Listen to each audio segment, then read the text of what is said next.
Hello friends, ആദ്യം നമ്മൾക്ക് ഈ ഫൈറ്റിനെ പറ്റി ഒന്ന് അനലൈസ് ചെയ്യാം. അതിനു മുൻപ് ഒരു കാര്യം ഞാൻ തുറന്നു പറയാം. എല്ലാവരും എന്നോട് ചോദിക്കാറുണ്ട് എനിക്ക് അവെഞ്ചേഴ്സിൽ ഏറ്റവും ഇഷ്ടം ആരെയാണെന്ന്. അതിന്റെ ഉത്തരം ഞാൻ ഇപ്പൊ പറയാം. എനിക്ക് അവെഞ്ചേഴ്സിൽ ഏറ്റവും ഇഷ്ടം ടോണി സ്റ്റാർക്കിനെയാണ്, അല്ലെങ്കിൽ അയൺമാനെയാണ്. എനിക്ക് ഏറ്റവും ഇഷ്ടപ്പെട്ട രണ്ടാമത്തെ അവെഞ്ചറാണ് ക്യാപ്റ്റൻ അമേരിക്ക. എനിക്ക് ഏറ്റവും ഇഷ്ടപ്പെട്ട മൂന്നാമത്തെ അവെഞ്ചറാണ് തോർ. പക്ഷേ ഇനി ഞാൻ പറയാൻ പോകുന്ന കാര്യങ്ങൾ നിങ്ങൾ ആരുടെ ഫാൻ ആണെങ്കിലും ആ ഫാനിസം മാറ്റി വെച്ചിട്ട് ചിന്തിക്കുക. ആദ്യം നമുക്ക് ക്യാപ്റ്റന്റെ കാര്യം പറയാം. എത്ര പവർഫുൾ ആണ് ക്യാപ്റ്റൻ? ഹോവാർഡ് സ്റ്റാർക്കും ഡോക്ടർ എർസ്കിനും നടത്തിയ പരീക്ഷണത്തിലൂടെ സൂപ്പർ സോൾജറായി മാറിയ ക്യാപ്റ്റൻ ശാരീരികമായിട്ട് വളരെയധികം പവർഫുൾ ആയി മാറി. ഒരു സാധാരണക്കാരനേക്കാൾ വളരെ വളരെ വേഗത്തിൽ തളരാതെ ഒരുപാട് ദൂരം ഓടാൻ ക്യാപ്റ്റന് സാധിക്കും. ഓടുന്ന കാര്യത്തിൽ മാത്രമല്ല, അത്യാവശ്യം നല്ല ഉയരത്തിലേക്ക് എടുത്ത് ചാടാനും ക്യാപ്റ്റനെ കൊണ്ട് സാധിക്കും. സാധാരണ മനുഷ്യനെ കൊണ്ട് ഇരുമ്പ് വളയ്ക്കാൻ സാധിക്കില്ല, പക്ഷെ ക്യാപ്റ്റൻ ഇരുമ്പൊക്കെ പിടിച്ച് ഈസി ആയിട്ട് വളയ്ക്കും. ഒരു മനുഷ്യനെ എടുത്ത് വളരെ മുകളിലേക്ക് എറിയാൻ ക്യാപ്റ്റൻ ഈസി ആയിട്ട് പറ്റും. മണൽ നിറച്ച് നല്ല വെയിറ്റ് ഉള്ള പഞ്ചിങ് ബോക്സ് ഒരു കൈ കൊണ്ട് ഇടിച്ച് പൊട്ടിച്ച് തെറിപ്പിച്ച് കളയാനും ക്യാപ്റ്റനെ കൊണ്ട് സാധിക്കും. അത്യാവശ്യം മുകളിൽ നിന്ന് താഴേക്ക് വീണാൽ പോലും ക്യാപ്റ്റന് വീണ്ടും എണീറ്റ് ഫൈറ്റ് ചെയ്യാൻ സാധിക്കും. ഇലക്ട്രിക് ഷോക്ക് അടുപ്പിച്ചാൽ സാധാരണ ആളുകൾ ബോധം കെട്ടു വീഴും, പക്ഷെ ക്യാപ്റ്റനെ കുറച്ചധികം നേരം ഇലക്ട്രിക് ഷോക്ക് അടുപ്പിച്ചാലും അദ്ദേഹം ബോധം കെടില്ല. മാത്രമല്ല തിരിച്ചടിക്കുകയും ചെയ്യും. ഒരു വമ്പൻ ബൈക്ക് എടുത്ത് ദൂരേക്ക് എറിയാനും ഒരു മരക്കഷ്ണം തന്റെ കൈകൾ ഉപയോഗിച്ച് വലിച്ച് പറിക്കാനും ക്യാപ്റ്റൻ ഈസി ആയിട്ട് പറ്റും. പറന്നുയരാൻ പോയ ഹെലികോപ്റ്ററിനെ പോലും ക്യാപ്റ്റൻ ഒറ്റയ്ക്ക് പിടിച്ചു നിർത്തി. ഇനിയും ഒരുപാട് പറയാനുണ്ട് ക്യാപ്റ്റനെ പറ്റി. ഞാൻ പറഞ്ഞു വരുന്നത്, ഒരു സൂപ്പർ സോൾജറായി മാറിയ ശേഷം സ്റ്റീവ് റോജേഴ്സ് അല്ലെങ്കിൽ ക്യാപ്റ്റൻ അമേരിക്ക ഇത്രത്തോളം ശക്തനാണ്. മാത്രമല്ല ക്യാപ്റ്റന്റെ കയ്യിൽ ലോകത്തിൽ വെച്ച് ഏറ്റവും കട്ടി കൂടിയ പദാർത്ഥങ്ങളിലൊന്നായ വൈബ്രേനിയം കൊണ്ടുണ്ടാക്കിയ ഷീൽഡും ഇരിക്കുന്നുണ്ട്. ക്യാപ്റ്റന്റെ സുഹൃത്തായ ബക്കി ആവട്ടെ, അവനും ഒരു സൂപ്പർ സോൾജർ ആണ്. ക്യാപ്റ്റന്റെ പോലെ തന്നെ അപാര ശക്തിയുള്ള ആളാണ് ബക്കി ബാൺസും. പോരാത്തതിന് ബക്കിയുടെ ഒരു കൈ എന്ന് പറയുന്നത് വളരെ കട്ടിയുള്ള ഉരുക്ക് പോലെയുള്ള ടൈറ്റാനിയം കൊണ്ടുണ്ടാക്കിയതാണ്. ക്യാപ്റ്റനും ബക്കിയും പണ്ട് വളരെ നല്ല ട്രെയിനിങ് ലഭിച്ചവരാണ്. അവർക്ക് ഫൈറ്റ് ചെയ്യാൻ നന്നായിട്ട് അറിയാം. ഒരുപാട് എക്സ്പീരിയൻസും ഉണ്ട്. പോരാത്തതിന് ക്യാപ്റ്റനും ബക്കിക്കും അപാരമായിട്ടുള്ള ടീം വർക്കാണ്. ഇങ്ങനെയുള്ള രണ്ട് സൂപ്പർ സോൾജേഴ്സിനെയാണ് ടോണി തന്റെ സ്യൂട്ടിൽ നിന്നുകൊണ്ട് നേരിടുന്നത്. സത്യാവസ്ഥ പറയുകയാണെങ്കിൽ സ്റ്റീവ് റോജേഴ്സ് അല്ലെങ്കിൽ ക്യാപ്റ്റൻ അമേരിക്കയുടെ അടുത്ത് സ്യൂട്ട് ഇല്ലാതെ ടോണി ഫൈറ്റ് ചെയ്യാൻ പോവുകയാണെങ്കിൽ വെറും സെക്കൻഡുകൾക്കുള്ളിൽ ക്യാപ്റ്റന് ടോണിയെ അടിച്ചിടാൻ സാധിക്കും. കാരണം ടോണി എന്ന് പറയുന്ന ആൾ വലിയ മസിൽ പവറോ അല്ലെങ്കിൽ ഫൈറ്റിംഗ് സ്കില്ലോ ഒന്നുമുള്ള ആളല്ല. പോരാത്തതിന് പലവട്ടം അദ്ദേഹത്തിന്റെ ഹൃദയം റിസ്കിലായതുമാണ്. പക്ഷെ അത് പോട്ടെ, ടോണി നേരിട്ട് വന്നല്ലല്ലോ ഫൈറ്റ് ചെയ്യുന്നത്, സ്യൂട്ട് ഇട്ടുകൊണ്ടാണ്. ടോണിയുടെ ബുദ്ധി ഉപയോഗിച്ച് ടോണി കണ്ടെത്തിയ, ടോണി നിർമ്മിച്ച അദ്ദേഹത്തിന്റെ സ്യൂട്ട് ഇട്ട് നിൽക്കുമ്പോ ടോണിയെ തോൽപ്പിക്കാൻ ഇത്ര എളുപ്പമാണോ? എന്നാ ഇനി നമ്മൾക്ക് ടോണിയുടെ പവറുകളെ പറ്റി നോക്കാം. അയൺമാൻ 1-ൽ ടോണിയുടെ ഒരു ഇടി കൊണ്ട് തീവ്രവാദികൾ അകലേക്ക് തെറിച്ചു പോകുന്നത് നമ്മൾ കണ്ടു. അയൺമാൻ സ്യൂട്ടിന്റെ കയ്യിൽ നിന്ന് വരുന്ന റിപ്പൾസർ ബീം കൊണ്ട് തീവ്രവാദികൾ ദൂരേക്ക് തെറിച്ചു പോയി. അയൺമാന്റെ ഇടി കൊണ്ട് ഒരു ചുമര് വരെ ഇടിച്ചു പൊളിച്ച് അപ്പുറത്തേക്ക് കൈ കടത്താൻ സാധിക്കും. പീരങ്കി വണ്ടി അല്ലെങ്കിൽ ടാങ്കിന്റെ വെടിയേറ്റ് താഴെ വീണിട്ടും അയൺമാൻ സ്യൂട്ടിന് കാര്യമായിട്ടൊന്നും പറ്റിയിരുന്നില്ല. മാത്രമല്ല അയൺമാൻ സ്യൂട്ടിന്റെ കൈയുടെ ഭാഗത്തു നിന്നുള്ള ചെറിയൊരു മിസൈൽ ചെന്നുകൊണ്ട് അവിടെ വലിയൊരു പൊട്ടിത്തെറിയാണ് നടന്നത്. അയൺമാൻ 1-ലെ വില്ലനായിട്ടുള്ള കിൽമോങ്കറിന്റെ ഒരുപാട് അടികൾ കൊണ്ടിട്ടും അയൺമാൻ സ്യൂട്ടിനൊന്നും പറ്റിയില്ല.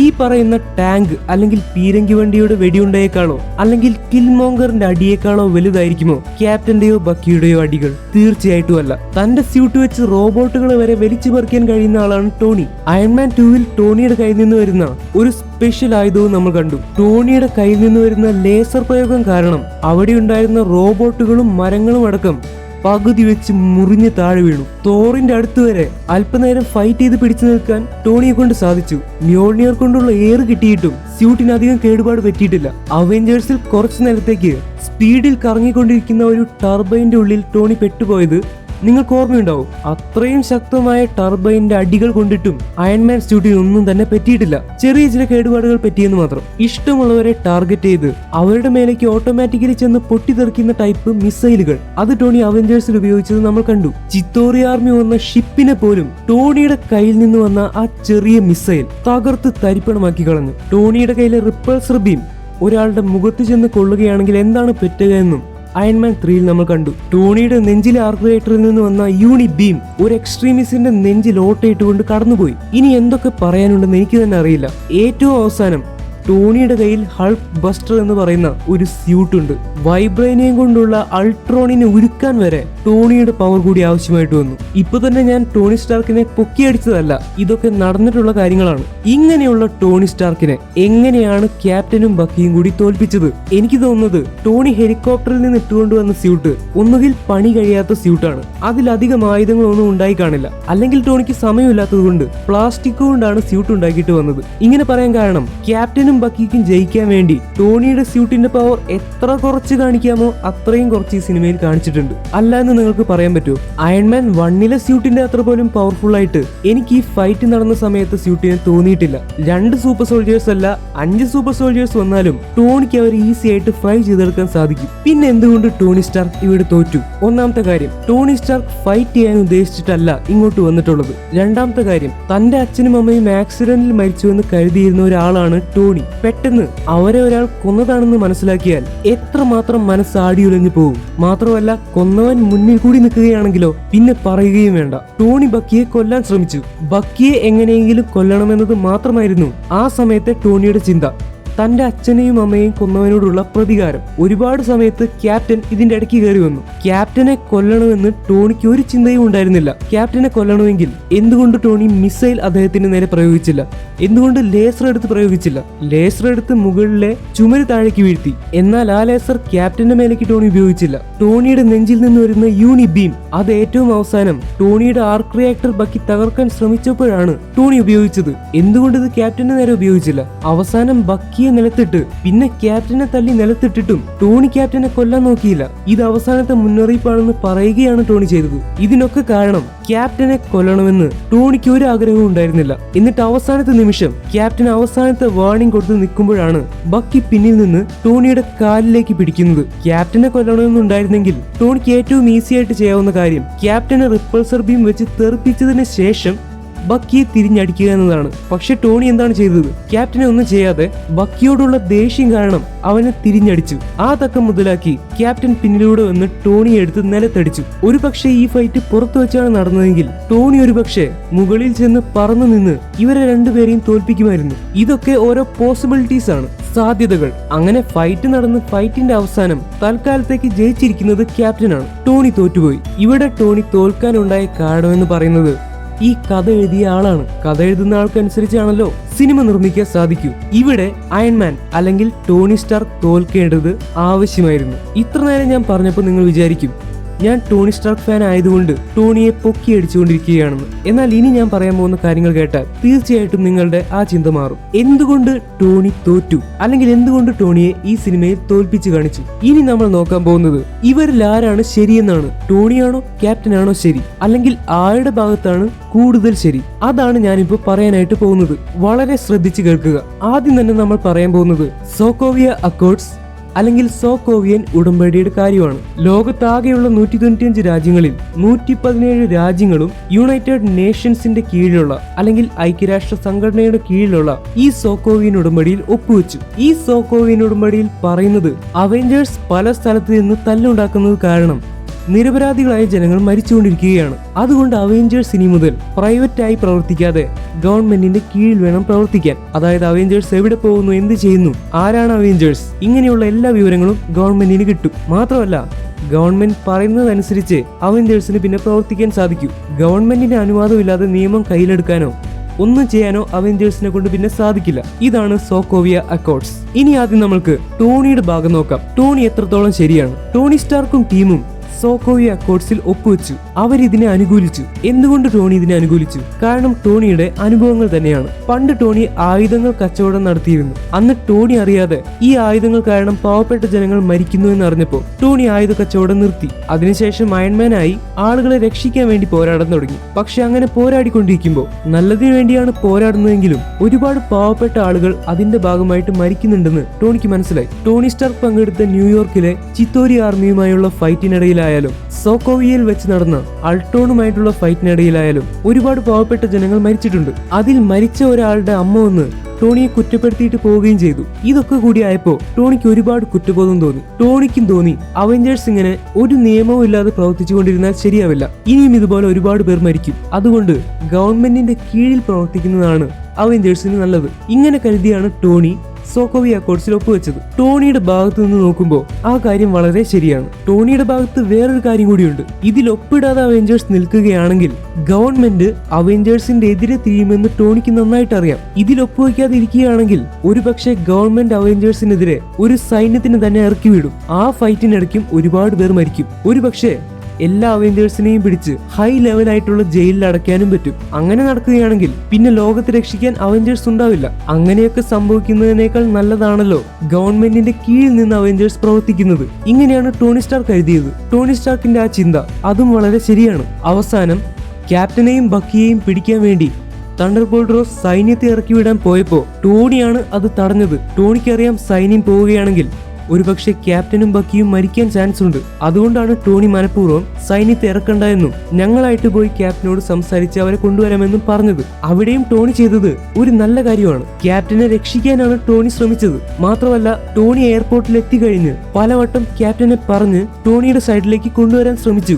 അതിനു മുൻപും ഒരു വട്ടം സോക്കോവി അക്കോർഡ്സിൽ ക്യാപ്റ്റനെ കൊണ്ട് ഒപ്പുവെപ്പിക്കാൻ ടോണി ഒരുപാട് ശ്രമിച്ചു. ടോണി ശ്രമിക്കുന്നത് അവെഞ്ചേഴ്സ് തെറ്റിപ്പിരിഞ്ഞു പോവാതിരിക്കാനാണ്. ഒരുപാട് ശ്രമിച്ചെങ്കിലും അത് നടന്നില്ല. അങ്ങനെ ഇതൊക്കെ കഴിഞ്ഞ അവസാനം തന്റെ അച്ഛനെയും അമ്മയെയും കൊന്നത് ബക്കിയാണെന്ന് ടോണി പെട്ടെന്ന് അറിയുകയാണ്. അച്ഛനെയും അമ്മയെയും കൊന്നവൻ മുന്നിൽ നിൽക്കുമ്പോൾ ഒരു സാധാരണ ആൾ എന്താണ് ചെയ്യുക? പവർ ഉണ്ടായാലും ഇല്ലെങ്കിലും നേരെ അവനെ പോയി അടിച്ച് കൊല്ലാൻ നോക്കും. അത് തന്നെയാണ് ടോണി ചെയ്തത്. ടോണിക്ക് പെട്ടെന്ന് ദേഷ്യം വന്നു. അത് സ്വാഭാവികമാണ്. ആ ദേഷ്യം കൊണ്ട് ടോണി ബക്കിയെ കൊല്ലാൻ ശ്രമിച്ചു. ഈ പറഞ്ഞ കാര്യങ്ങളൊക്കെ ടോണിയുടെ ഭാഗത്ത് നിന്ന് ചിന്തിച്ചാൽ ടോണി വളരെ ശരിയാണ്. ഇനി നമ്മൾക്ക് ക്യാപ്റ്റന്റെ ഭാഗത്ത് ശരി നോക്കാം. ഒരുപാട് ജീവിത പരിചയവും അനുഭവങ്ങളും ഉള്ള ആളാണ് ക്യാപ്റ്റൻ അമേരിക്ക. 2 കാലഘട്ടങ്ങൾ നേരിട്ട് കണ്ട ആളാണ് അദ്ദേഹം. അദ്ദേഹത്തിന്റെ അനുഭവങ്ങളുടെ വെളിച്ചത്തിലാണ് അദ്ദേഹം പ്രവർത്തിക്കുന്നത്. സ്വന്തം മനസാക്ഷിക്ക് നിരക്കാത്ത കാര്യങ്ങൾ ക്യാപ്റ്റൻ ചെയ്യുന്നില്ല. പെഗി കാർട്ടറിന്റെ ഫ്യൂണറൽ സമയത്ത് പെഗി പറയാനുള്ള ഒരു കാര്യം ഷാരൺ കാർട്ടർ പറഞ്ഞിരുന്നു. തെറ്റായിട്ടുള്ള ഒരു കാര്യം ശരിയാണെന്ന് ഈ ലോകം മുഴുവൻ നിങ്ങളോട് പറഞ്ഞാലും നിങ്ങൾക്കത് ശരിയായിട്ട് തോന്നുന്നില്ലെങ്കിൽ അത് അംഗീകരിക്കാൻ പാടില്ല. ഇത് തന്നെയാണ് ക്യാപ്റ്റനും ചെയ്യുന്നത്. ടോണി ക്യാപ്റ്റനെ കൊണ്ട് ഒപ്പുവെപ്പിക്കാൻ നോക്കിയ സമയത്ത് ടോണിയുടെ അച്ഛൻ ഹോട്ട് സ്റ്റാർക്ക് സൂക്ഷിച്ചിരുന്ന ഒരു പേന ക്യാപ്റ്റന് കൊണ്ടു കൊടുക്കുന്നു. 1941 പ്രസിഡന്റ് ലെൻഡ് ലീസ് ബില്ലിൽ ഒപ്പുവെച്ച പേനയാണത്ര അത്. അന്ന് പ്രസിഡന്റ് അങ്ങനെ ഒരു ഉടമ്പടിയിൽ ഒപ്പുവെച്ചതുകൊണ്ട് അമേരിക്കയ്ക്കും അമേരിക്കയുടെ സുഹൃത്തായിട്ടുള്ള രാജ്യങ്ങൾക്കും ഒരുപാട് ഗുണമുണ്ടായെന്ന് ടോണി പറയുന്നു. അപ്പോൾ ക്യാപ്റ്റൻ പറയുന്നു ഇതേ ഉടമ്പടിയാണ് ലോകമഹായുദ്ധം ഉണ്ടാവാൻ കാരണമായിട്ടുള്ളതെന്നും കേട്ടിട്ടുണ്ടെന്ന്. ക്യാപ്റ്റൻ പറഞ്ഞത് വളരെ ശരിയാണ്. അന്ന് പ്രസിഡന്റ് അങ്ങനെ ഒപ്പുവെച്ചതുകൊണ്ട് അമേരിക്കയ്ക്ക് ഒരുപാട് സുഹൃത്ത് രാജ്യങ്ങളുണ്ടായി. അങ്ങനെ യുദ്ധ സമയത്ത് അമേരിക്കയ്ക്ക് സുഹൃത്ത് രാജ്യങ്ങളെ സഹായിക്കേണ്ടി വന്നു. അങ്ങനെ സഹായിച്ചപ്പോഴാണ് പേൾ ഹാർബറിൽ ജപ്പാൻ ആക്രമിക്കുന്നത്. അതിന് പകരം വീട്ടാനാണ് ജപ്പാനിൽ ഹിരോഷിമയിലും നാഗസാക്കിയിലും അമേരിക്ക വമ്പൻ ആറ്റം ബോംബുകൾ ഇട്ടത്. ഇതൊക്കെ അധികാരത്തിലിരിക്കുന്ന ഓരോരുത്തരുടെ തീരുമാനങ്ങളാണ്. അതിനനുസരിച്ചാണ് പട്ടാളക്കാർ പ്രവർത്തിക്കുന്നത്. ഇത് തന്നെയാണ് ക്യാപ്റ്റന്റെയും പേടി. അവെഞ്ചേഴ്സ് ഗവൺമെന്റിന്റെ കീഴിൽ വരികയാണെങ്കിൽ ഗവൺമെന്റിൽ അതിനെ നിയന്ത്രിക്കുന്ന മേലധികാരികൾ ശരിയല്ലെങ്കിൽ അവെഞ്ചേഴ്സിനെ തെറ്റായിട്ട് ഉപയോഗിക്കപ്പെടും. ഇതൊക്കെ കഴിഞ്ഞ് ക്യാപ്റ്റൻ ഒപ്പിടുന്നതിന്റെ വക്കിലെത്തി. പക്ഷെ അപ്പോഴാണ് വാണ്ടയെ പുറത്തു പോകാൻ പറ്റാത്ത രീതിയിൽ ഒരു സ്ഥലത്ത് താമസിപ്പിച്ചിരിക്കുന്ന കാര്യം ക്യാപ്റ്റൻ അറിയുന്നത്. അപ്പോഴാണ് ക്യാപ്റ്റൻ ഒപ്പിടുന്നതിൽ നിന്ന് പിന്തിരിയുന്നത്. വാണ്ടയ്ക്ക് എല്ലാവിധ സൗകര്യങ്ങളും കൊടുത്തിട്ടുണ്ടെന്ന് ടോണി സ്റ്റാർക്ക് പറയുന്നു. പക്ഷെ ക്യാപ്റ്റൻ അപ്പോൾ പറഞ്ഞത് വളരെ ശരിയാണ്. ഒരാൾക്ക് എത്ര സൗകര്യം കൊടുത്താലും അയാളെ പുറത്തു പോകാൻ അനുവദിക്കാതെ അയാൾക്ക് സ്വാതന്ത്ര്യം കൊടുക്കാതെ ഇരിക്കുകയാണെങ്കിൽ അതെങ്ങനെയാണ് നല്ല കാര്യമാവുന്നത്? പണ്ട് യുദ്ധത്തിന്റെ സമയത്ത് അമേരിക്കയിൽ ഉണ്ടായിരുന്ന ജപ്പാൻകാരെ മുഴുവൻ തടവറയിലിട്ടു. അതുപോലെ വാണ്ട അമേരിക്കക്കാരിയല്ല. പക്ഷെ ഇപ്പൊ വാണ്ടയെ തടവിലിട്ടിരിക്കുന്ന പോലെയാണ് ക്യാപ്റ്റന് തോന്നുന്നത്. അതുകൊണ്ട് ക്യാപ്റ്റൻ ഒപ്പിടാതെ ടോണിയോട് ദേഷ്യപ്പെട്ട് അവിടെ നിന്ന് പോകുന്നു. ക്യാപ്റ്റൻ ഈ പറഞ്ഞ കാര്യങ്ങൾ തെറ്റാണെന്ന് തോന്നുന്നുണ്ടോ? ഒരിക്കലുമല്ല. അദ്ദേഹം പറഞ്ഞത് ശരിയാണ്. ഇനി ക്യാപ്റ്റൻ പറഞ്ഞത് ശരിയാണെന്ന് വരുത്തുന്ന മറ്റു കുറച്ച് കാര്യങ്ങൾ പറയാം. ക്യാപ്റ്റന്റെ 70 വർഷത്തെ ഉറക്കം കഴിഞ്ഞ് അദ്ദേഹം ഷീൽഡിൽ ചേർന്ന് പ്രവർത്തിക്കാൻ തുടങ്ങി. പക്ഷെ കുറച്ചു കാലം കഴിഞ്ഞപ്പോഴാണ് ഞെട്ടിക്കുന്ന ആ സത്യം അദ്ദേഹം അറിഞ്ഞത്. ഷീൽഡിനെ ഉള്ളിൽ നിന്ന് പ്രവർത്തിപ്പിച്ചുകൊണ്ടിരിക്കുന്നത് ഹൈഡ്ര എന്ന് പറയുന്ന മാരക സംഘടനയാണ്. ഇതറിഞ്ഞതോടെ ക്യാപ്റ്റൻ ആളുകളെ പൂർണ്ണമായി വിശ്വസിക്കുന്നത് നിർത്തി. ഇതുപോലെ ഗവൺമെന്റിന്റെ ഉള്ളിലും മോശം ആളുകളുണ്ടെങ്കിലോ അവയുടെ തീരുമാനങ്ങൾക്കനുസരിച്ച് മോശം കാര്യങ്ങൾക്ക് വേണ്ടി ഇതിൽ ഒപ്പിട്ടാൽ അവെഞ്ചേഴ്സിന് പ്രവർത്തിക്കേണ്ടി വരും. ഇത് ക്യാപ്റ്റൻ മുൻകൂട്ടി കാണുകയാണ്. മറ്റൊരു എക്സാമ്പിൾ, ന്യൂയോർക്കിൽ ചിത്തോരികൾ ആക്രമിക്കാൻ തുടങ്ങിയപ്പോൾ അവെഞ്ചേഴ്സ് വന്ന് ആർക്കും കുഴപ്പമില്ലാത്തതുപോലെ ചിത്തോരികളോട് ഫൈറ്റ് ചെയ്യാൻ ശ്രമിച്ചു. പക്ഷെ വേൾഡ് സെക്യൂരിറ്റി കൗൺസിൽ എന്താണ് ചെയ്തത്? അതിലെ കുറച്ചു പേരെടുത്ത തീരുമാനമെന്ന് പറയുന്നത് ന്യൂയോർക്കിന്റെ നേരെ നടുക്കിലേക്ക് ഒരു ന്യൂക്ലിയർ ബോംബ് അങ്ങോട്ട് വിടുകയാണ്. അത് പൊട്ടിത്തെറിക്കുകയാണെങ്കിൽ ഒരുപക്ഷെ ചിത്തോരികൾ നശിക്കും. പക്ഷെ അതിന്റെ ഒപ്പം ന്യൂയോർക്ക് സിറ്റി തന്നെ പോവും. അവിടെയുള്ള എത്ര പാവപ്പെട്ട ആളുകളാണ് മരിക്കുക? ഇതുപോലെ ഗവൺമെന്റിനെ നിയന്ത്രിക്കുന്ന ആളുകൾ എന്തെങ്കിലും തെറ്റായിട്ട് അവഞ്ചേഴ്സിനെ ഉപയോഗിക്കുകയാണെങ്കിലോ? ഇതൊക്കെ തന്നെയാണ് ക്യാപ്റ്റന്റെ പേടി. ക്യാപ്റ്റൻ പേടിക്കുന്നതിൽ തീർച്ചയായിട്ടും കാര്യമുണ്ട്. മാത്രമല്ല, ഈ യുണൈറ്റഡ് നേഷൻസ് അല്ലെങ്കിൽ ഐക്യരാഷ്ട്ര സംഘടന, അതിന്റെ കീഴിലാണല്ലോ സോക്കോവിയ അക്കോർഡ്സ് വരുന്നത്. പക്ഷേ ഈ യുണൈറ്റഡ് നേഷൻസിന്റെ അധികാരികൾ അത്ര നല്ല ആളുകളാണോ? നമ്മളുടെ റിയൽ ലൈഫ് എടുത്ത് നോക്കുകയാണെങ്കിൽ ഐക്യരാഷ്ട്ര സംഘടനയുടെ പല അധികാരികളും പല കേസുകൾക്ക് അകത്തു പോയിട്ടുണ്ട്, അല്ലെങ്കിൽ പല കേസുകൾ അവരുടെ മേൽ വന്നിട്ടുണ്ട്. ഇങ്ങനെയുള്ള ലോകത്ത് ക്യാപ്റ്റൻ എങ്ങനെയാണ് അവെഞ്ചേഴ്സിനെ വിശ്വസിച്ച് ഗവൺമെന്റിന്റെ കയ്യിൽ ഏൽപ്പിക്കുക? ഇതൊക്കെ കൊണ്ടാണ് ക്യാപ്റ്റൻ അതിൽ ഒപ്പുവെക്കാത്തത്. മാത്രമല്ല, മറ്റൊരു സിമ്പിൾ ആയിട്ടുള്ള കാര്യം ആലോചിച്ച് നോക്കൂ. തണ്ടർബോൾട്ട് റോസ് തന്തയും ഗവൺമെന്റും പറയുന്നത് അവെഞ്ചേഴ്സ് പല സ്ഥലത്ത് പോയി അടിയുണ്ടാക്കി ഒരുപാട് നിരപരാധികളായ ആളുകളെ കൊല്ലുന്നു എന്നാണ്. പക്ഷെ അവെഞ്ചേഴ്സ് അടിയുണ്ടാക്കുകയാണോ ചെയ്യുന്നത്? അവെഞ്ചേഴ്സ് ജനങ്ങളെ രക്ഷിക്കാൻ തന്നെയാണ് ശ്രമിക്കുന്നത്. ഉദാഹരണത്തിന് 2012 ന്യൂയോർക്കിൽ ചിത്തോരികൾ വന്നപ്പോ അവെഞ്ചേഴ്സ് അവിടെ പോയി ഫൈറ്റ് ചെയ്തില്ലായിരുന്നെങ്കിൽ ചിത്തോരി ആർമി ഈ ലോകം മുഴുവൻ പിടിച്ചടക്കുമായിരുന്നു. അന്ന് ടോണി സ്റ്റാർക്ക് ആ ന്യൂക്ലിയർ മിസൈൽ അത് ഭൂമിയുടെ പുറത്തേക്ക് കൊണ്ടുപോയില്ലായിരുന്നെങ്കിൽ എത്ര പേരാണ് മരിക്കുമായിരുന്നിട്ടുണ്ടാവുക? ക്യാപ്റ്റൻ അമേരിക്ക ഹൈഡ്രയെ തകർത്തുകൊണ്ടിരിക്കുന്ന സമയത്ത് കുറച്ചുപേർ മരിച്ചു കാണും. പക്ഷെ അന്ന് ക്യാപ്റ്റൻ ഹൈഡ്രയെ തകർത്തില്ലായിരുന്നെങ്കിലോ അവരെത്ര പേരെയാണ് ഒറ്റയടിക്ക് വെടിവെച്ച് കൊന്നിട്ടുണ്ടാവുക? ലക്ഷക്കണക്കിന് ആളുകളെ. പിന്നീട് അൾട്രോൺ വന്നു. അൾട്രോൺ വരാൻ കാരണമായത് ടോണി സ്റ്റാർക്കാണ്. പക്ഷേ ടോണി സ്റ്റാർക്ക് അല്ലെങ്കിൽ മറ്റൊരാൾ നാളെ അൾട്രോണോ അതിനേക്കാൾ വലിയൊരു വില്ലനെയോ ഉണ്ടാക്കുക തന്നെ ചെയ്യും. അങ്ങനെ അൾട്രോൺ വന്നപ്പോ അവെഞ്ചേഴ്സ് എല്ലാവരും കൂടി അൾട്രോണിനെ തടഞ്ഞു. ഒരുപക്ഷെ അതിന്റെ ഭാഗമായിട്ട് കുറച്ച് ജനങ്ങൾ മരിച്ചു കാണും. പക്ഷെ അൾട്രോണിനെ തടഞ്ഞില്ലായിരുന്നെങ്കിലോ ഈ ലോകം തന്നെ വംശനാശം ഒന്ന് നശിക്കുമായിരുന്നു. അവസാനം ഈ സിനിമയുടെ ആദ്യം കണ്ട പൊട്ടിത്തെറി, റംലോ ബോംബ് പൊട്ടിത്തെറിപ്പിക്കാൻ നോക്കിയപ്പോ വാണ്ട അതിനെ കൺട്രോൾ ചെയ്ത് മുകളിലേക്ക് കൊണ്ടുപോയി പൊട്ടിത്തെറിപ്പിച്ചു. അപ്പോഴാണ് മുകളിലുള്ള 26 പേരോളം മരിച്ചത്. ഒരുപക്ഷെ വാണ്ട അവിടെ വന്ന് ആ ബോംബിനെ കൺട്രോൾ ചെയ്തില്ലായിരുന്നെങ്കിലോ അടിയിൽ നിന്ന് എത്ര പേരാണ് മരിക്കുക? അതുപോട്ടെ, റംലോ അവിടെ നിന്ന് ബയോ വെപ്പൺ എടുത്തുകൊണ്ട് പോയിരുന്നെങ്കിലോ? അവെഞ്ചേഴ്സ് അതിനെ തടഞ്ഞില്ലായിരുന്നെങ്കിലോ? ഈ ബയോ വെപ്പൺ വെച്ച് പല രാജ്യങ്ങളെ തന്നെ നശിപ്പിക്കാൻ സാധിക്കും. ഇതൊന്നും ആലോചിക്കാതെയാണ് തണ്ടർബോൾട്ട് തന്തയും ഗവൺമെന്റും കൂടി അവെഞ്ചേഴ്സിനെ കുറ്റം പറയുന്നത്. അവെഞ്ചേഴ്സ് കാരണം രക്ഷപ്പെട്ടവരുടെ എണ്ണം ആളുകളെ രക്ഷിക്കുന്നതിന്റെ ഇടയ്ക്ക് മരിച്ചവരെക്കാൾ എത്രയോ അധികമാണ്. ഇതും പോട്ടെ, ഇനി അവെഞ്ചേഴ്സ് എല്ലാവരും ഇതിൽ ഒപ്പുവെച്ചു എന്ന് കരുതുക. നാളെ ഇങ്ങനെ ഒരു വലിയ അറ്റാക്ക് ഉണ്ടാവുകയാണെങ്കിൽ അപ്പോഴും അവെഞ്ചേഴ്സ് തന്നെ പോയിട്ട് വേണ്ട അത് തടയാൻ. അത് തടയുമ്പോഴും നേരത്തെ മരിച്ചതുപോലെ തന്നെ ഫൈറ്റിന്റെ ഇടയ്ക്ക് നിരപരാധികളായ ആളുകൾ മരിക്കാൻ ചാൻസ് ഉണ്ട്. അതിനെ തടയാൻ ആരെക്കൊണ്ടും പറ്റില്ല. അപ്പോഴും മരണം സംഭവിക്കുമെന്നാണെങ്കിൽ പിന്നെ ഈ സോക്കോവിയ അക്കോർഡ്സിന്റെ കാര്യം തന്നെ എന്താണ്? It's pointless. അപ്പോ ഇത്രയും പറഞ്ഞതിൽ നിന്ന് ഞാൻ മനസ്സിലാക്കുന്ന കാര്യം എന്താണെന്ന് വെച്ചാൽ, സോക്കോവിയ അക്കോർഡ്സിന്റെ കാര്യത്തിൽ ക്യാപ്റ്റനാണ് ടോണിയേക്കാൾ കൂടുതൽ ശരി. ക്യാപ്റ്റന്റെ ഭാഗത്താണ് കൂടുതൽ ശരിയുള്ളത്. ഇനി നമ്മൾക്ക് ബക്കിയുടെ വിഷയം നോക്കാം. അവിടെ ആരാണ് കൂടുതൽ ശരി? ടോണിയുടെ ഭാഗത്ത് നിന്ന് ചിന്തിച്ചാൽ അദ്ദേഹത്തിന്റെ അച്ഛനെയും അമ്മയും കൊന്നവൻ മുന്നിൽ നിൽക്കുന്നു. പിന്നെ ടോണിക്ക് വെറുതെ ഇരിക്കാൻ സാധിക്കുമോ? അവനെ കൊല്ലാൻ വേണ്ടി ടോണി ഇറങ്ങി പുറപ്പെടുന്നു. വേറെ ഒരു കാര്യവും ടോണി അന്വേഷിക്കുന്നില്ല. പെട്ടെന്ന് വന്ന ദേഷ്യം അത് ടോണിക്ക് കൺട്രോൾ ചെയ്യാൻ പറ്റിയില്ല. നിങ്ങൾ തന്നെ ആലോചിച്ച് നോക്ക്. അമ്മയും അച്ഛനും മരിച്ച വിഷമം അല്ലെങ്കിൽ അതിന്റെ ആ ഒരു ഷോക്ക് മാറാതെ കോടിക്കണക്കിന് പൈസ ചെലവാക്കി ബാഫ് എന്ന് പറയുന്ന ഒരു ടെക്നോളജി ഉണ്ടാക്കിയിട്ട് അതിലൂടെയും സമാധാനം കണ്ടെത്താൻ പറ്റാതിരിക്കുന്ന ആളാണ് ടോണി സ്റ്റാർക്ക്. അങ്ങനെയുള്ള ഒരാളുടെ അടുത്ത്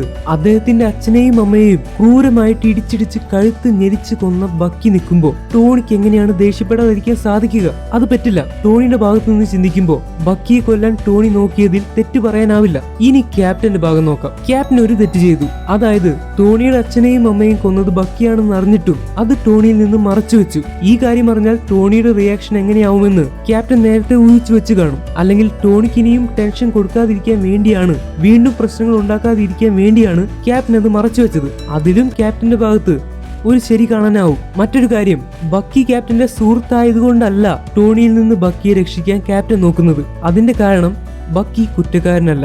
ന്യായമനുസരിച്ച് ബക്കി കൊല ചെയ്യപ്പെടാൻ പാടില്ല. ടോണി ബക്കിയെ കൊല്ലാൻ നോക്കുന്നു. പക്ഷെ ബക്കി യഥാർത്ഥത്തിൽ കുറ്റക്കാരനാണോ? അല്ല. ബക്കിയെ ഹൈഡ്ര മൈൻഡ് കൺട്രോൾ ചെയ്ത് ഇങ്ങനെ ചെയ്യിച്ചതാണ്. പിന്നെ ബക്കി എങ്ങനെയാണ് കുറ്റക്കാരനാവുക? അങ്ങനെ കുറ്റക്കാരനല്ലാത്ത ബക്കിയെ, അതും ക്യാപ്റ്റന്റെ സുഹൃത്തായ ബക്കിയെ ടോണി കൊല്ലുന്നത് നോക്കി നിൽക്കാൻ ക്യാപ്റ്റൻ എങ്ങനെ സാധിക്കും? അതുകൊണ്ട് ക്യാപ്റ്റൻ ടോണിയെ തടയാൻ ശ്രമിച്ചു. ടോണിയുടെ ഉള്ളിൽ ഇപ്പൊ നിറച്ച് പ്രതികാരമാണ്. പ്രതികാരം ടോണിയുടെ കണ്ണിൽ ഇരുട്ട് കയറ്റി. ഇതുപോലെ തന്നെയാണ് ബ്ലാക്ക് പാന്തറിനും സംഭവിച്ചത്. ടച്ചാല തന്റെ അച്ഛനെ കൊന്നത് ബക്കിയാണെന്ന് തെറ്റിദ്ധരിക്കുന്നു. അദ്ദേഹത്തിന്റെ പ്രതികാരം കാരണം അദ്ദേഹം ബക്കിയെ കൊല്ലാൻ നോക്കുന്നു. ബക്കിയെ കൊല്ലുന്നതിൽ നിന്ന് ബ്ലാക്ക് പാന്തറിനെ തടഞ്ഞത് ക്യാപ്റ്റൻ അമേരിക്കയാണ്. ഇപ്പൊ ബക്കിയെ കൊല്ലുന്നതിൽ നിന്ന് അയൺമാനെ തടഞ്ഞതും ക്യാപ്റ്റൻ തന്നെയാണ്. ഇവിടെ ക്യാപ്റ്റൻ സൂചിപ്പിക്കുന്നത് ജസ്റ്റിസിനെയാണ്, അല്ലെങ്കിൽ നീതിയെയാണ്. കുറ്റക്കാരനല്ലാത്ത ബക്കിയെ ആരും കൊല്ലാൻ പാടില്ല. അങ്ങനെ ചെയ്യാതിരിക്കാനാണ് ക്യാപ്റ്റൻ ശ്രമിക്കുന്നത്. ഇനി ടോണിയുടെ കുറച്ച് തെറ്റുകൾ കൂടി പറയട്ടെ. ടോണി സോക്കോവിയ ഉടമ്പടിയിൽ ഒപ്പുവെച്ച ആളാണല്ലോ. മാത്രമല്ല എല്ലാവരെ കൊണ്ടും ഒപ്പുവെപ്പിക്കാൻ ഒരുപാട് ശ്രമിക്കുകയും ചെയ്ത ആളാണ്. പക്ഷെ ടോണി ചെയ്ത തെറ്റിനെ പറ്റി ആലോചിച്ച് നോക്കൂ. സോക്കോവിയ ഉടമ്പടിയിൽ നിയമം കയ്യിലെടുക്കാനും ഗവൺമെന്റിന്റെ അധികാരമില്ലാതെ പ്രവർത്തിക്കാനും അവഞ്ചേഴ്സിന് അധികാരമില്ല എന്ന് പറയുന്നുണ്ടല്ലോ. പക്ഷെ സ്വന്തം അച്ഛനെയും അമ്മയെയും കൊന്നവന്റെ കാര്യം വന്നപ്പോ ടോണി നിയമം കയ്യിലെടുത്തു. ടോണി ബക്കിയെ കൊല്ലാൻ ശ്രമിച്ചു. അതിനർത്ഥം ടോണി ഒപ്പുവെച്ച് സോക്കോവിയോടുംപടി തന്നെ ടോണി തെറ്റിച്ചിരിക്കുകയാണ്. ഇനി കൂടുതലായിട്ട് എന്താണ് പറയേണ്ടത്? അതുപോലെ ബക്കി അറിയാതെ ചെയ്ത കാര്യത്തിന് ബക്കിയെ കൊല്ലാൻ നോക്കുന്നു. അങ്ങനെയാണെങ്കിൽ ടോണി അറിയാതെ ടോണി എത്ര തെറ്റുകൾ ചെയ്തിട്ടുണ്ട്. പണ്ട് ആയുധ കച്ചവടം നടത്തിയിരുന്ന ആളാണ് ടോണി. ടോണി അറിയാതെ ടോണിയുടെ ആയുധങ്ങൾ വെച്ച് ഒരുപാട് തീവ്രവാദികൾ പാവപ്പെട്ട ആളുകളെ കൊന്നിട്ടുണ്ട്. പക്ഷെ നമ്മളാരെങ്കിലും അതിന് ടോണി കുറ്റക്കാരനാണെന്ന് പറഞ്ഞു. നല്ലതിനു വേണ്ടി ചെയ്തതാണെങ്കിലും അൾട്രോണിനെ ഉണ്ടാക്കി കഴിഞ്ഞപ്പോ അൾട്രോൺ മോശം ആളായി മാറി. അൾട്രോൺ ഒരു ആപത്തായി മാറി. ഒരുപാട് പ്രശ്നങ്ങൾ, ഒരുപാട് മരണങ്ങൾ അൾട്രോൺ കാരണമുണ്ടായി. ഈ അൾട്രോണിനെ ഉണ്ടാക്കിയത് ടോണി സ്റ്റാർക്ക് അല്ലേ? അപ്പോ അറിയാതെ ആണെങ്കിലും ടോണിയാണ് ഈ അപകടകാരിയായ അൾട്രോണിനെ നിർമ്മിച്ചത്. അപ്പോ ടോണി കുറ്റക്കാരനാവുമോ? നമ്മൾ ആരെങ്കിലും ടോണിയെ കുറ്റം പറഞ്ഞു? ഇല്ല. കാരണം ടോണി ഒരു നല്ല ആളാണെന്ന് നമ്മൾക്കറിയാം. ബക്കി അറിയാതെ തെറ്റ് ചെയ്തതുപോലെ ടോണിയും അറിയാതെ ഒരുപാട് തെറ്റുകൾ ഇൻഡയറക്റ്റ് ആയി ചെയ്തിട്ടുള്ള ആളാണ്. എന്നിട്ടും ടോണിക്ക് മാറാൻ ഒരുപാട് അവസരങ്ങൾ കിട്ടി. അതുപോലെ ബക്കിക്കും ഇനി മാറാൻ അവസരം കിട്ടണം. അവസാനമായിട്ട് ഒരു പോയിന്റ് കൂടി പറയണം. എന്താണെന്ന് വെച്ചാൽ ക്യാപ്റ്റൻ സത്യത്തിൽ ബ്ലാക്ക് പാന്തറിനെയും ടോണിയെയും ഒക്കെ വില്ലന്മാരാവുന്നതിൽ നിന്ന് തടയുകയാണ് ചെയ്തത്. ഈ കഥയിൽ ടോണി സ്റ്റാർക്ക് തോൽക്കണമായിരുന്നു. ടോണി സ്റ്റാർക്ക് തോറ്റത് തന്നെയാണ് എന്തുകൊണ്ടും നല്ലതായത്. ടോണിക്കും അത് തന്നെയാണ് നല്ലത്. ബ്ലാക്ക് പാന്തർ പെട്ടെന്ന് വന്ന പ്രതികാരം കൊണ്ട് ബക്കിയെ കൊന്നു എന്ന് വെക്കുക. അങ്ങനെയാണെങ്കിൽ ബ്ലാക്ക് പാന്തറിന് പിന്നീട് അതോർത്ത് കുറ്റബോധം തോന്നും. പിന്നീട് അദ്ദേഹം മനസ്സിലാക്കും ബക്കി ആയിരുന്നില്ല തന്റെ അച്ഛന്റെ മരണത്തിന് കാരണമെന്ന്. അതുപോലെ തന്നെ ടോണി സ്റ്റാർക്ക് എങ്ങാനും ബക്കിയെ കൊന്നു കളഞ്ഞിരുന്നെങ്കിൽ ടോണിക്ക് പിന്നെ ജീവിതകാലം മുഴുവൻ മനസമാധാനം കിട്ടില്ലായിരുന്നു. പെട്ടെന്ന് തോന്നിയ പ്രതികാരം തീർത്ത് ടോണിക്ക് സന്തോഷം കണ്ടെത്താം. പക്ഷെ ബക്കിയെ കൊന്നു കഴിഞ്ഞ് വീണ്ടും ടോണി ആലോചിക്കുമ്പോൾ ടോണിക്ക് മനസ്സിലാവും തന്റെ അച്ഛനെയും അമ്മയും കൊന്നത് ബക്കിയല്ല, ബക്കിയെ കൊണ്ട് ഹൈഡ്രയാണ് അത് ചെയ്യിച്ചത്. അപ്പൊ ബക്കിയെ താൻ കൊന്നത് ഒട്ടും ശരിയായില്ല എന്ന് ടോണി സ്റ്റാർക്കിന് തോന്നും. അതുകൊണ്ട് ജീവിതകാലം മുഴുവൻ ഒരുപാട് കുറ്റബോധം കൊണ്ട് ടോണി സ്റ്റാർക്ക് നടക്കേണ്ടി വരും. അതിൽ നിന്നല്ലേ ക്യാപ്റ്റൻ ടോണിയെ രക്ഷിച്ചത്. ടോണി തോറ്റുപോയെങ്കിലും ടോണി ബക്കിയെ കൊല്ലാതിരുന്നതാണ് എല്ലാം കൊണ്ടും നല്ലതായത്. മാത്രമല്ല ക്യാപ്റ്റന് ടോണിയെ കൊല്ലണമെന്ന് ഒരാഗ്രഹവും ഉണ്ടായിരുന്നില്ല. അവസാനം ടോണിയെ നിലത്തടിച്ച് ടോണിയുടെ ഹെൽമെറ്റ് അദ്ദേഹം തല്ലി പൊട്ടിക്കുന്നുണ്ട്. ടോണിയെ കൊല്ലാനായിരുന്നു അത്. ടോണിക്ക് ക്യാപ്റ്റന്റെ മേലുള്ള വിശ്വാസം നഷ്ടപ്പെട്ടിരുന്നു. അതുകൊണ്ടാണ് ഹെൽമെറ്റ് പൊട്ടിച്ചു കഴിഞ്ഞ് ക്യാപ്റ്റൻ ഷീൽഡ് മുകളിലേക്ക് ഉയർത്തുമ്പോൾ തന്റെ തലക്കടിച്ച് തന്നെ കൊല്ലാനായിരിക്കുമെന്ന് കരുതി ടോണി കൈകൾ മുന്നിലേക്ക് വെക്കുന്നത്. ടോണിക്ക് ക്യാപ്റ്റന്റെ മേലുള്ള വിശ്വാസം പോയി. പക്ഷെ ക്യാപ്റ്റൻ ഒരിക്കലും ടോണിയെ തലക്കടിച്ച് കൊല്ലാൻ വേണ്ടിയിട്ടല്ല അദ്ദേഹത്തിന്റെ ഹെൽമെറ്റ് പൊട്ടിച്ചത്. ടോണിയെ താഴ്ത്തണമെങ്കിൽ അദ്ദേഹത്തിന്റെ ആർക്ക് റിയാക്ടർ പൊട്ടിക്കണമെന്ന് ക്യാപ്റ്റൻ അറിയാം. അത് ചെയ്യാൻ തന്നെയായിരുന്നു ക്യാപ്റ്റന്റെ പ്ലാൻ. ഒരുപക്ഷെ അതിനു മുമ്പ് ക്യാപ്റ്റൻ ആലോചിച്ചു കാണും ആർക്ക് റിയാക്ടർ നശിപ്പിക്കുകയാണെങ്കിൽ സ്യൂട്ടിന്റെ പവർ ഇല്ലാതെയാവും. പവർ ഇല്ലാത്ത സ്യൂട്ടിൽ നിന്ന് ഹെൽമെറ്റ് ഊരാൻ പറ്റാതെ ടോണി കഷ്ടപ്പെടുകയാണെങ്കിലോ, ഒരുപക്ഷെ ഹെൽമെറ്റ് ഊരാൻ പറ്റാതെ ആവുകയാണെങ്കിലോ, അങ്ങനെ വിചാരിച്ചിട്ടായിരിക്കും ക്യാപ്റ്റൻ ആദ്യം ടോണിയുടെ ഹെൽമെറ്റ് അടിച്ച് തകർക്കുന്നത്. അല്ലെങ്കിൽ പിന്നെ ക്യാപ്റ്റന് നേരിട്ട് ടോണിയുടെ ആർക്ക് റിയാക്ടറിൽ കുത്തിയാൽ മതിയല്ലോ. ഇങ്ങനെയും ഒരു തിയറി ഞാൻ കേട്ടിട്ടുണ്ട്. ടോണിയുടെ നല്ലതിനു വേണ്ടിയാണ് ടോണിയുടെ ഹെൽമെറ്റ് ആദ്യം ക്യാപ്റ്റൻ തകർത്തത്. അങ്ങനെ തന്നെ ആണെന്ന് കേൾക്കാനാണ് എനിക്കിഷ്ടം. ടോണിയുടെ ആർക്ക് റിയാക്ടർ തകർത്തു കഴിഞ്ഞ് ക്യാപ്റ്റന് വേണമെങ്കിൽ ടോണിയെ കൊല്ലാമായിരുന്നു. പക്ഷെ ക്യാപ്റ്റനും ടോണിയെ കൊല്ലണമെന്ന് ഒരാഗ്രഹവും ഉണ്ടായിരുന്നു. അദ്ദേഹം തന്റെ സുഹൃത്തായ ബക്കിയെ കൊണ്ട് അവിടെ നിന്ന് നടന്നു പോവുകയാണ്. അവസാനം ഇത്രയും നാൾ അദ്ദേഹത്തിന്റെ കൂടെ ഉണ്ടായിരുന്ന അദ്ദേഹത്തിന്റെ പ്രിയപ്പെട്ട ഷീൽഡും അവിടെ ഉപേക്ഷിച്ചിട്ടാണ് ക്യാപ്റ്റൻ പോകുന്നത്. ഒരുപക്ഷെ ആ ഷീൽഡിനേക്കാൾ ക്യാപ്റ്റൻ ഒരുപാട് വിലപ്പെട്ടത് തന്റെ സുഹൃത്തായിട്ടുള്ള ബക്കിയായിരിക്കും. ഹോവാർഡ് സ്റ്റാർക്ക് നിർമ്മിച്ച ഷീൽഡിനെ ഹോവാർഡ് സ്റ്റാർക്കിനെ അറിയാതെയാണെങ്കിലും കൊന്ന ബക്കിയെ രക്ഷിക്കാൻ വേണ്ടി ഹോവാർഡ് സ്റ്റാർക്കിന്റെ മകനായ ടോണി സ്റ്റാർക്കിനെ അടിക്കാൻ ക്യാപ്റ്റൻ ഉപയോഗിച്ചു. അത് ക്യാപ്റ്റന്റെ തെറ്റൊന്നുമല്ല. എന്നാലും ഇതൊക്കെ ആലോചിക്കുമ്പോൾ എന്താണ് പറയേണ്ടതെന്ന് എനിക്ക് അറിയുന്നില്ല. അപ്പോൾ എന്തായാലും ബക്കിയുടെ കാര്യത്തിലും ക്യാപ്റ്റനാണ് കൂടുതൽ ശരി. മൊത്തത്തിൽ പറയുമ്പോൾ ഈ സിനിമയിൽ ഏറ്റവും കൂടുതൽ ശരി ക്യാപ്റ്റന്റെ ഭാഗത്താണ്. ഇതാണ് എന്റെ അഭിപ്രായം. ഞാൻ പറഞ്ഞ കാര്യങ്ങളോട് നിങ്ങൾക്ക് എതിരഭിപ്രായം ഉണ്ടെങ്കിൽ അത് കമന്റ് സെക്ഷനിൽ പങ്കുവയ്ക്കാം. ഒരുപക്ഷെ ക്യാപ്റ്റന്റെ ഭാഗം ശരിയായതുകൊണ്ടായിരിക്കും ഈ സിനിമയ്ക്ക് ക്യാപ്റ്റൻ അമേരിക്ക സിവിൽ വാർ എന്ന് പേര് വന്നത്. അവസാനമായി പറയുന്നു, ടോണി ക്യാപ്റ്റന്റെ അടുത്ത് തോറ്റെങ്കിലും ആ തോൽവി നല്ലതിനു വേണ്ടിയാണ്. കൂടുതൽ ശരി ക്യാപ്റ്റന്റെ ഭാഗത്താണ്. പക്ഷേ ഈ സിവിൽ വാർ എന്ന് പറയുന്ന സിനിമയിൽ ശരിക്കും ജയിച്ചതാരാണെന്ന് അറിയാമോ? ഇതിലെ വില്ലനായിട്ടുള്ള സീമോ. അവൻ ഉദ്ദേശിച്ച കാര്യം അവൻ നടത്തി. ഒരു പവറും ഇല്ലാത്ത ഒരു വില്ലൻ അവനവന്റെ ബുദ്ധി ഉപയോഗിച്ച് അവന്റെ പ്രതികാരത്തിന് വേണ്ടി അവൻ ആഗ്രഹിച്ച കാര്യം ചെയ്തു. അവഞ്ചേഴ്സിനെ തമ്മിൽ അവൻ രണ്ടായി പിളർത്തി കളഞ്ഞു. ഈ കഥയിലെ യഥാർത്ഥ വിജയി സീമോയാണ്. അപ്പോൾ ഇന്നത്തെ വീഡിയോയിലൂടെ ഞാൻ കേട്ടറിഞ്ഞ കാര്യങ്ങളും എന്റെ അഭിപ്രായങ്ങളും ഒക്കെ വെച്ച് ആരായിരുന്നു കൂടുതൽ ശരിയെന്ന് ഞാൻ കറക്റ്റ് ആയിട്ട് പറഞ്ഞിട്ടുണ്ട്. അങ്ങനെയാണ് എന്റെ വിശ്വാസം. അപ്പോൾ അടുത്ത വീഡിയോയിൽ കാണുന്നത് വരെ it's me Amit signing out.